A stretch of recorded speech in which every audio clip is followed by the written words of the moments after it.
Hi friends, இன்றைக்கி நம்ம பாய் வீட்டு ஸ்டைலில் கத்திரிக்காய் கிரேவி செய்ய போகிறோம். வாங்க பார்க்கலாம். ஒரு வாழை வச்சுக்கோங்க. நல்லா ஹீட் ஆகட்டும். ஹீட் ஆன பிறகு வேர்க்கடலை, வறுத்த வேர்க்கடலை, வெள்ளை எள்ளு வச்சுருக்கேன். கொஞ்சோண்டு மிளகும் ஜீரகம் வச்சுருக்கேன். இதை நல்லா ஃப்ரை பண்ணிக்கோங்க.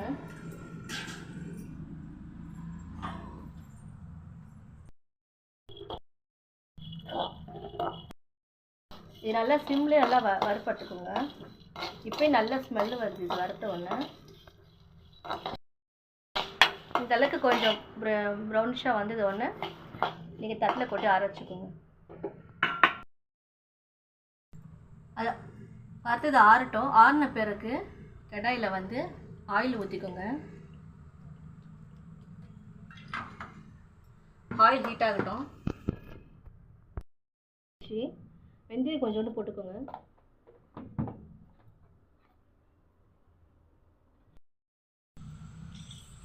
நல்லா வெந்தயம் கத்திரிக்காய் போட்டுக்கோங்க. கத்திரிக்காய் நல்லா இந்த இலையில வதங்கட்டும்.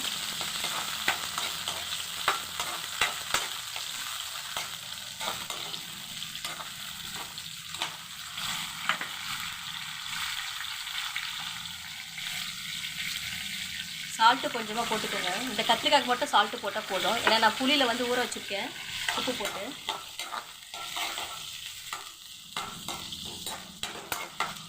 இது நல்லா வதங்கட்டும். இந்த எண்ணெய் நல்லா வேகணும். கத்திரிக்காய்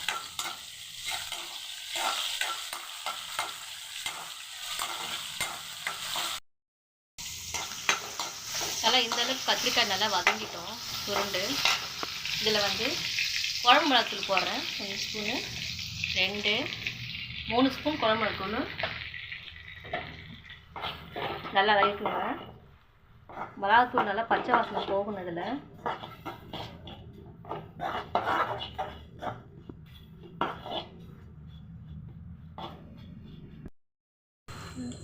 புளி கரைச்சி வச்சுருக்கேன். ஒரு எலுமிச்சை பை சைஸில் புளி கரைச்சி வச்சுருக்கேன்.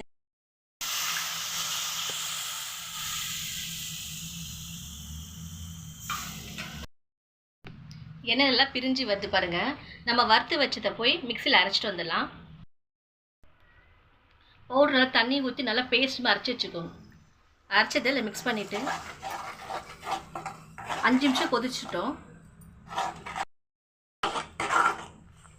5 நிமிஷம் கொதிச்சா போதும். ரெடி ஆயிடுச்சு.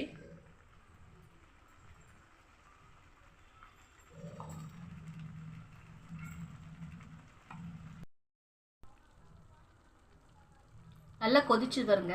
நல்லா எண்ணெய் பிரிஞ்சு வர்றதால ரெடி ஆயிடுச்சு. ஆஃப் பண்ணிடலாம். இது ரைஸ்க்கு, சப்பாத்தி, தோசை, இட்லிக்கெலாம் சூப்பராக இருக்கும். உங்கள் வீட்டில் இந்த கிரேவி செஞ்சு பார்த்துட்டு எப்படி இருக்குதுன்னு கமெண்ட்ஸில் சொல்லுங்கள். லைக் பண்ணுங்கள், ஷேர் பண்ணுங்கள், சப்ஸ்கிரைப் பண்ணுங்கள். பாய்.